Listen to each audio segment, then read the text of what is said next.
Clément Viktorovitch qui a réécouté aujourd'hui les 27 minutes du discours prononcé par Emmanuel Macron hier soir. Un discours de candidat, Clément.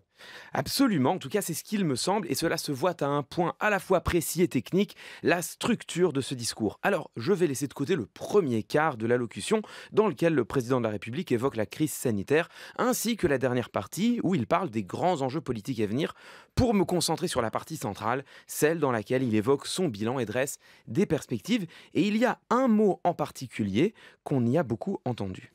Aujourd'hui comme hier, vous le voyez, le travail continue donc d'être notre boussole, le fil rouge de notre action. C'est par le travail et par plus de travail que nous pourrons préserver notre modèle social. C'est par le travail aussi que nous permettrons à nos aînés de vivre plus longtemps chez eux. C'est par le travail de tous que nous pourrons continuer de rendre notre État plus solide.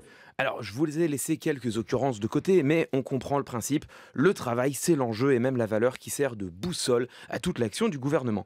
En termes rhétoriques, ce que nous venons d'entendre, cela porte un nom. C'est ce qu'on appelle une structure anaphorique. Alors, l'anaphore, vous savez, c'est cette figure qui consiste à enchaîner des phrases qui commencent toutes par la même formule. Et la structure anaphorique, eh bien, c'est pareil, mais à l'échelle de tout un texte, dont chaque partie commence par la même formule.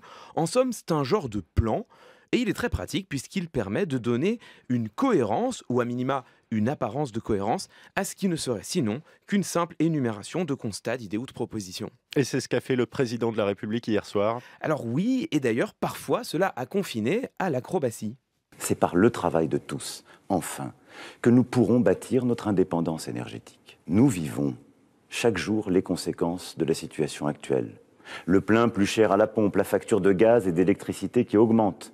Ce que nous vivons ces dernières semaines nécessite des réponses d'urgence. Alors autant on voyait très bien le lien qui unit travail et préservation de notre modèle social, autant le rapport entre travail, indépendance énergétique et prix à la pompe, euh, disons qu'il est plus ténu, hein. Il est ténu. Bref, dans cette intervention, le travail est un grand slogan dans lequel toute l'action du gouvernement doit rentrer au chausse-pied. Est-ce que le travail ne serait alors qu'une formule opportuniste?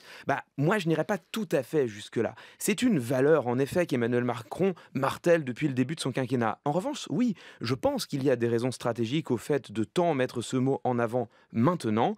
Ils permettent à Emmanuel Macron de s'inviter innocemment à la table des débats qui animent en ce moment les Républicains et qui, tous, prônent le travail comme point cardinal. Vous disiez que la structure de son discours était particulièrement caractéristique. Eh bien oui, parce que par sa capacité à apporter une unité à un ensemble de mesures disparates, la structure anaphorique est celle des grands discours de politique générale ou des grands discours d'entrée en campagne. Marine Le Pen, par exemple, avait utilisé le concept de liberté comme pivot dans son grand meeting de septembre dernier. Anne Hidalgo, elle, avait érigé en boussole le respect. Emmanuel Macron lui-même, en avril 2019, avait inauguré le deuxième temps de son mandat après la crise des Gilets jaunes, en rythmant sa conférence de presse avec une même formule, l'art d'être français. Alors, depuis, les temps ont changé, le concept phare également. En revanche, le procédé, lui, reste. C'est celui d'un discours qui donne de grandes perspectives pour l'avenir. Donner de grandes perspectives pour l'avenir à quelques mois d'un scrutin présidentiel, en politique, cela porte un nom, ça s'appelle faire campagne. Entre les lignes, c'était Clément Viktorovitch.